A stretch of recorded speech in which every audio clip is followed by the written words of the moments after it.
ସତ୍ୟକ୍ରୀଡ଼ା ପକ୍ଷରୁ ଆପଣଙ୍କୁ ସ୍ୱାଗତ। ବାଲେଶ୍ୱର ଜିଲ୍ଲାର ଭୋଗରାଇ ପଞ୍ଚାୟତ ସମିତି ସମ୍ମିଳନୀ କକ୍ଷରେ ବାଲେଶ୍ୱର ଜିଲ୍ଲାପାଳ ଓ ଆରକ୍ଷୀ ଅଧୀକ୍ଷକଙ୍କ ମିଳିତ ଜନଶୁଣାଣି କାର୍ଯ୍ୟକ୍ରମ ଅନୁଷ୍ଠିତ ହୋଇଯାଇଛି। ଭୋଗରାଇ ପଞ୍ଚାୟତ ସମିତି ଅଧୀନସ୍ଥ ବିଭିନ୍ନ ଗ୍ରାମ ପଞ୍ଚାୟତରୁ 145 ଜଣ ଅଭିଯୋଗକାରୀ ନିଜର ଅଭିଯୋଗ ଫର୍ଦ୍ଦ ଉପସ୍ଥାପନ କରିଥିଲେ। ସେଥିମଧ୍ୟରୁ 135 ଗୋଟି ବ୍ୟକ୍ତିଗତ, 4 ଗୋଟି ସାମୂହିକ ଅଭିଯୋଗ ସମ୍ପର୍କିତ ହୋଇଥିବା ବେଳେ 6 ଗୋଟି ମୁଖ୍ୟମନ୍ତ୍ରୀ ସହାୟତା ପାଣ୍ଠି ନିମନ୍ତେ ଅଟେ।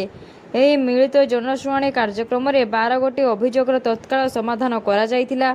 ଏହି କାର୍ଯ୍ୟକ୍ରମରେ ବାଲେଶ୍ୱର ଜିଲ୍ଲାପାଳ ଶ୍ରୀଯୁକ୍ତ ସୂର୍ଯ୍ୟବଂଶୀ ମୟୂର ବିକାଶ, ଆରକ୍ଷୀ ଅଧୀକ୍ଷକ ବାଲେଶ୍ୱର ଶ୍ରୀଯୁକ୍ତ ପ୍ରତ୍ୟୁଷ ଦିବାକର, ଅତିରିକ୍ତ ଜିଲ୍ଲାପାଳ ରାଜସ୍ୱ ଶ୍ରୀଯୁକ୍ତ ହେମନ୍ତ କୁମାର ସିଂ, ମୁଖ୍ୟ ଜିଲ୍ଲା ଚିକିତ୍ସା ଅଧିକାରୀ ଡକ୍ଟର ଅମୂଲ୍ୟ କୁମାର ଦାସ, ଅତିରିକ୍ତ କାର୍ଯ୍ୟନିର୍ବାହୀ ଅଧିକାରିଣୀ ଜିଲ୍ଲା ପରିଷଦ ବାଲେଶ୍ୱର ଡକ୍ଟର ମଧୁସ୍ମିତା ସାମନ୍ତରାୟ, ଉପଜିଲ୍ଲାପାଳ ବାଲେଶ୍ୱର ଶ୍ରୀଯୁକ୍ତ ସି ମାଲବ୍ୟଙ୍କ ସମେତ ଜିଲ୍ଲାର ବିଭିନ୍ନ ବିଭାଗୀୟ ପଦାଧିକାରୀମାନେ ଉପସ୍ଥିତ ଥିଲେ। ଧନ୍ୟବାଦ।